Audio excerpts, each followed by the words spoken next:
মালয়েশিয়ার কলিং ভিসার জন্য মেডিকেল পরীক্ষা শুরু হওয়া নিয়ে 2026 সালের বর্তমান পরিস্থিতি ও সর্বশেষ আপডেট নিচে বিস্তারিত দেওয়া হলো। 1. মেডিকেল কি এখনই শুরু হয়েছে? না, ঢালাওভাবে বা সবার জন্য এখনো মেডিকেল পরীক্ষা অফিসিয়ালি শুরু হয়নি। মালয়েশিয়া সরকার 2026 সালের শুরুতে নতুন কোটা আবেদনের জন্য সময়সীমা নির্ধারণ করেছিল এবং দুই দেশের সরকারের উচ্চ পর্যায়ে নতুন কর্মী নিয়োগের জটিলতা কাটানোর জন্য আলোচনা চলছে। তবে বাংলাদেশ থেকে নতুন করে সাধারণ কর্মীদের কলিং ভিসা ও নতুন মেডিকেল প্রক্রিয়ার কোনো নির্দিষ্ট তারিখ বা অফিসিয়াল ডেডলাইন এখনো ঘোষণা করা হয়নি।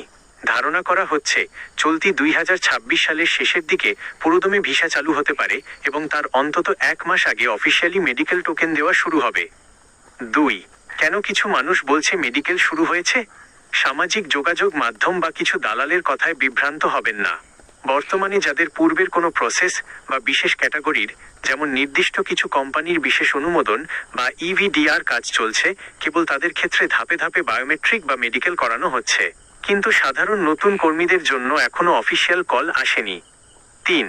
কলিং ভিসার মেডিকেল করার সঠিক নিয়ম যখন শুরু হবে, যখন সরকার পুরোদমে মেডিকেল শুরু করবে, তখন আপনাকে নিচের ধাপগুলো অনুসরণ করতে হবে। 1. রেজিস্ট্রেশন ও টোকেন। বাংলাদেশ সরকার বিএমইটি এবং মালয়েশিয়া সরকার অনুমোদিত রিক্রুটিং এজেন্সির মাধ্যমে আপনার বায়োমেট্রিক ও মেডিকেলের জন্য নিবন্ধন করতে হবে এবং একটি নির্দিষ্ট টোকেন নিতে হবে। 2. অনুমোদিত সেন্টার। নিজের ইচ্ছে মতো যে কোনো ক্লিনিকে মেডিকেল করলে তা গ্রহণযোগ্য হবে না। ওয়ান স্টপ সেন্টার ওএসসি বা বেস্টিনেট জিএএমসিএ অনুমোদিত নির্দিষ্ট মেডিকেল সেন্টার থেকেই পরীক্ষা করাতে হবে।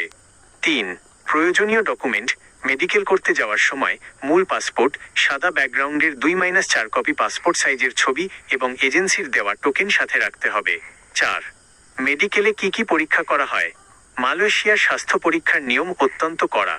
সাধারণত নিচের পরীক্ষাগুলো করা হয়: রক্ত পরীক্ষা, hepatitis B, hepatitis C, HIV, syphilis, haemoglobin এবং রক্তে কোনো মাদকের উপস্থিতি আছে কিনা, ইউরিন, প্রস্রাব টেস্ট, কিডনি ইনফেকশন, সুগার বা ডায়াবেটিস পরীক্ষা।